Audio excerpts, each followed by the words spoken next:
नमस्कार मित्रांनो. आपण आज जाणून घेऊयात एफ-कॅट बद्दल. Air force common admission test. ही जी परीक्षा होते ती कधी होते? तिचा सिलेबस काय असतो? आणि संपूर्ण माहिती या व्हिडिओमध्ये आपण बघणार आहोत. या संपूर्ण व्हिडिओमध्ये आपण एफ-कॅट एक्झामबद्दल माहिती तर जाणून घेणार आहोत. परंतु त्यामध्ये फ्लाइंग ब्रँच असेल, ग्राउंड ड्युटी असेल किंवा other technical branches, non technical ब्रँचेसबद्दल आपण या ठिकाणी अभ्यास करून घेणार आहोत.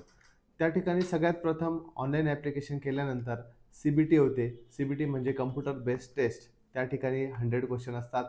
टोटल मार्क्स जर पकडले तुम्ही तर ते 300 मार्कांची ही पूर्ण पेपर होतो. ड्युरेशन आहे 2 तासाचं. 120 मिनिटांमध्ये तुम्हाला पूर्ण पेपर सॉल्व्ह करावा लागतो. यासाठी करेक्ट क्वेश्चनसाठी 3 मार्क आणि जर क्वेश्चन रॉंग आला तर त्या ठिकाणी -1 मार्क त्या ठिकाणी इनकरेक्ट क्वेश्चनसाठी असतो. लँग्वेज असते ती इंग्लिश मीडियममधून होते. Objective type multiple choice question असतात. त्यानंतर जर आपण विचार केला तर या ठिकाणी 4 सेक्शन करण्यात आलेले आहेत. जनरल अवेअरनेसचा एक सेक्शन आहे. त्याच्यानंतर इंग्लिशचा व्हर्बल ॲबिलिटी इन इंग्लिश, नंतर न्यूमेरिकल ॲबिलिटी आणि चौथा जो सेक्शन आहे तो रिझनिंग आणि मिलिटरी ॲप्टिट्यूड टेस्ट. यामध्ये मिलिटरी रिलेटेड नॉलेज तुम्हाला विचारलं जातं. जर सगळ्यात पहिला पार्ट जर पकडला तर जनरल अवेअरनेस, त्यामध्ये जर करंट अफेअर त्या ठिकाणी विचारले जातील.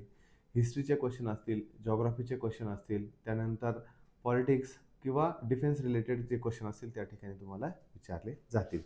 व्हर्बल ॲबिलिटीचा जर आपण विचार केला तर कॉम्प्रिहेन्शन असेल, ग्रामर असेल, व्होकॅब असेल, सेंटेन्स असेल, idioms, phrases, error detection etcetera हे क्वेश्चन तुम्हाला त्या ठिकाणी नॉर्मली विचारले जातात. न्यूमेरिकल ॲबिलिटी जी टेस्ट आहे त्यामध्ये बेसिक मॅथमॅटिकल जे कन्सेप्ट्स आहेत ते प्रॉफिट लॉस असेल, time and work, number system या रिलेटेड क्वेश्चन असतात. रिझनिंगमध्ये verbal, non verbal reasoning, analogs, series, coding, decoding म्हणजे फिगरमधून इंटरप्रिटेशन किंवा लॉजिकल पझल्स एटसेट्रा याबद्दलचे क्वेश्चन विचारले जातात.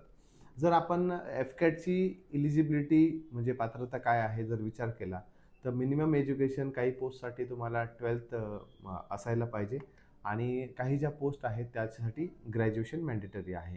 जर वयाचा विचार केला एज फॅक्टर तर 20 पासून तर 24 इयर्सपर्यंत फ्लाइंग ब्रँचसाठी जी की मेन ब्रँच आहे त्या फ्लाइंग ब्रँचचं एज ग्रुप त्या ठिकाणी देण्यात आलेला आहे.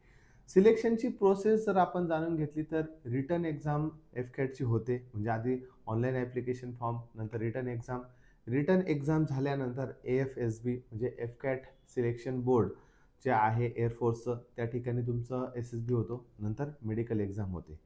आता तुम्ही विचारत असाल की सर याला फिजिकल टेस्ट, फिटनेस टेस्ट असते का?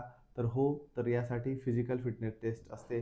त्या ठिकाणी रनिंग असेल, पुशअप्स असेल, सिटअप्स असेल, त्याच्यानंतर रोप क्लाइम्बिंग आणि स्विमिंग या पद्धतीने आपण एफ-कॅट रिलेटेड अभ्यास करू शकतो.